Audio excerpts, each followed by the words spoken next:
হযরত শাহপরান রহমতুল্লাহ আলাইহিস সাল্লামের মাজার সিলেট শহরের অন্যতম একটি আধ্যাত্মিক স্থাপনা। হযরত শাহপরান রহমতুল্লাহ আলাইহিস সাল্লাম ছিলেন মধ্যপ্রাচ্য হতে বাংলাদেশে আসা ইসলাম প্রচারক হযরত শাহজালাল রহমতুল্লাহ আলাইহিস সাল্লামের ভাগ্নে এবং প্রধান অনুসারী। হযরত শাহজালাল রহমতুল্লাহ আলাইহিস সাল্লামের দরগা থেকে শাহপরান রহমতুল্লাহ আলাইহিস সাল্লামের মাজারের দূরত্ব প্রায় ৮ কিলোমিটার। সিলেট শহরের পূর্ব দিকে খাদিমনগর এলাকায় বড় একটি টিলার উপর হযরত শাহপরান রহমতুল্লাহ আলাইহিস সাল্লামের মাজারের অবস্থান। লোকমুখে প্রচলিত আছে হযরত শাহপরান রহমতুল্লাহ আলাইহিস সাল্লামের মাজার টিলায় ওঠানামার জন্য তৈরি সিঁড়িটি মোগল আমলে নির্মিত।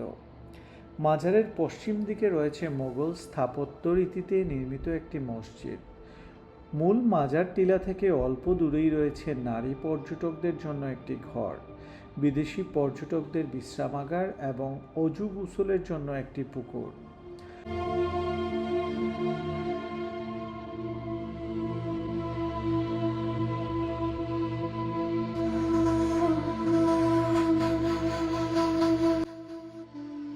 তেরোশো তিন সালে হযরত শাহজালাল রহমতুল্লাহ আলাইহিস সাল্লামের সাথে হযরত শাহপরান রহমতুল্লাহ আলাইহিস সাল্লামের সিলেট আগমন সম্পর্কে তথ্য থাকলেও কিভাবে এবং কখন হযরত শাহপরান রহমতুল্লাহ আলাইহিস সাল্লামের মৃত্যুবরণ করেন তা জানা যায়নি।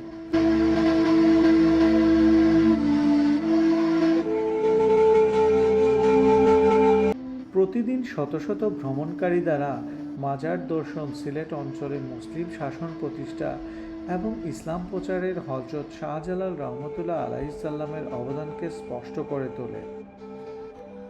সিলেট শহরের যে কোনো প্রান্ত থেকে রিক্সা, অটোরিক্সা কিংবা সিএনজি ভাড়া করে সহজেই হযরত শাহপরান রহমতুল্লাহ আলাইহিস সাল্লামের মাজার দর্শনে যেতে পারেন। সো এভরিওয়ান, তাহলে চলুন আমরা ড্রোন ফুটেজের বিভিন্ন অ্যাঙ্গেল থেকে মাজারের সৌন্দর্যটা উপভোগ করি।